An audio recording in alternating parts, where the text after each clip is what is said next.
వాసంశెట్టి సుభాష్ రామచంద్రపురంలో ఎమ్మెల్యేగా విజయం సాధించి ఆంధ్రప్రదేశ్ రాష్ట్రంలో మంత్రిగా మొదటిసారి అడుగుపెడుతున్నారు.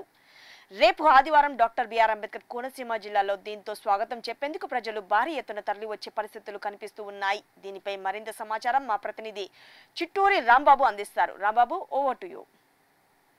ప్రస్తుతానికి అయితే మనం డాక్టర్ బిఆర్ అంబేద్కర్ కోనసీమ జిల్లాలో అయితే మనం ఉన్నాము.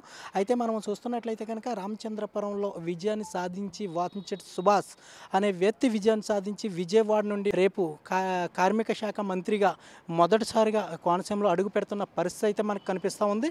దీనికి స్వాగతం పలికేందుకు భారీ స్థాయిలో కూడా ఈ ప్రజలంతా తరలివచ్చే తండోపతండాలుగా తరలివచ్చే పరిస్థితి అయితే మనకు కనిపిస్తూ ఉందని చెప్పుకోవచ్చు.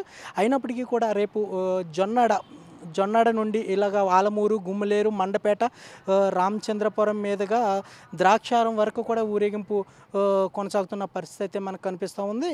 ఈ నేపథ్యంలో ప్రజలంతా కూడా ఈ కోనసీమ వ్యాప్తంగా కూడా ప్రజలంతా కూడా బ్రహ్మరథం పెట్టేందుకు చూస్తున్నటువంటి పరిస్థితి ఏర్పడిందని చెప్పుకోవాలి.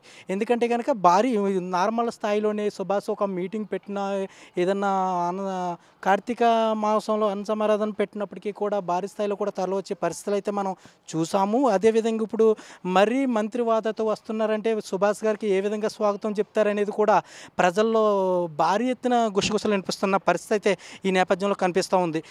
ఏదైనప్పటికీ కూడా మంత్రి వర్యులతో వస్తున్నటువంటి సుభాష్కి భారీ ఎత్తున స్వాగతం పలకాలి. ఆయనకి ఎదురుచూపులతో కూడా ప్రజలంతా కూడా ఎదురు చూస్తున్నటువంటి పరిస్థితి అయితే మనకు కనిపిస్తూ ఉంది. మనం చూసుకోవచ్చు, రేపైతే కనుక ఈ కోనసీమలో ఉన్నటువంటి వ్యాప్తంగా మొత్తం ప్రజలంతా కూడా తరలి వెళ్ళే పరిస్థితి ఉంది. రోడ్లన్నీ కూడా క్యూ కట్టే పరిస్థితులు అయితే మనకు కనిపిస్తూ ఉన్నాయని చెప్పుకోవచ్చు. అదేవిధంగా మొట్టమొదటిసారిగా అడుగు పెడుతున్న నేపథ్యంలో నేపథ్యంలో కూడా భారీ స్థాయిలో వస్తారని చెప్పుకోవాలి. అదేవిధంగా మనం కలిసి వచ్చింది ఏంటంటే రేపు ఆదివారం కావడంతో మొత్తం షాప్స్ ఏంటి, స్కూల్స్ ఏంటి, కాలేజెస్ ఏంటి మొత్తం అన్నీ కూడా సెలవు ఉన్న నేపథ్యంలో, ఆయన అడుగు పెడుతున్న నేపథ్యంలో వీళ్ళంతా సెలవు రావడంతో ఈ భారీ స్థాయిలో క్యూ కడతారన్న పరిస్థితి ఇక్కడ నెలకొందని చెప్పుకోవాలి.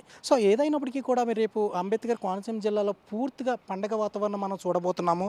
అదేవిధంగా ప్రజలంతా బ్రహ్మరథం పెట్టి పండగలు జరుపుకునే పరిస్థితి అయితే నెలకొందని చెప్పుకోవచ్చు. కెమెరామెన్ భూషణంతో రాంబాబు, వి5 న్యూస్, అంబేద్కర్ కోనసీమ జిల్లా.